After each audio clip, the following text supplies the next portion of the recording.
Hello and welcome to a brand new episode of The Chord. Now this week on The Chord, right to this month, we talk about one man called Dave Matthews and what makes him tick. There's so much we can say about Dave Matthews, but we just about touched the tip of the iceberg. Now Dave Matthews' life has not been a walkover. It's been a hard one to go at, and I'll tell you why exactly.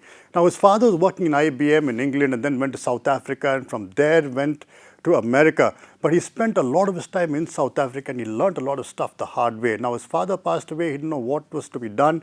And so his mother said, let's go to Charlottesville, where they were in Virginia earlier, and try to get a job there with IBM itself. And that's what he did. Dropped it, went back to South Africa, realized one thing, that he has to be drafted to the army. He didn't want that to happen. He hated the army no matter what, hated war no matter what. And so he left and went back to Charlottesville. But he went back there, he didn't know what to do with himself because all he knew was to play music. And the thing was, he started at a very young age, when he was about 6 to 7, to start playing music itself. And he kept on playing it as a hobby. Never did he think that he's going to take it up to be something that he would as a real musician. So he started bartending in one place called the Miller's Bar. Now the Miller's Bar, this is what it was, smoky and dreary, but the music, when it used to come to life in the evenings, the place used to go wild. You had people like Leroy, who was a saxophonist, Carter, like the drummer, would come and play. These guys would come together. I remember it was a jazz ensemble that was playing at that point of time.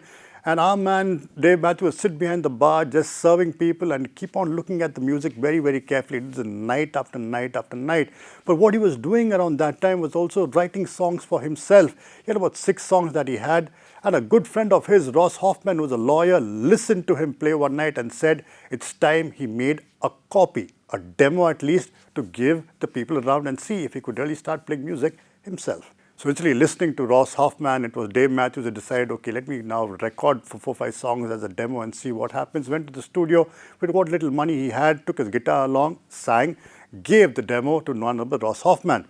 Now Hoffman, being a good friend of his, knew that this had potential and gave it to Carter, the drummer, who used to play at the Miller's Club, and then Leroy. So these 3 guys were the first ones to come together, even to play as a group. Little did they know that eventually they'll be called the Dave Matthews Band, and Tim Reynolds will join them as well, including Peter. But they knew in the beginning that they sounded kind of rough. We've come to the end of this episode of The Chord. Catch me next week, same place, same time, for more on The Chord.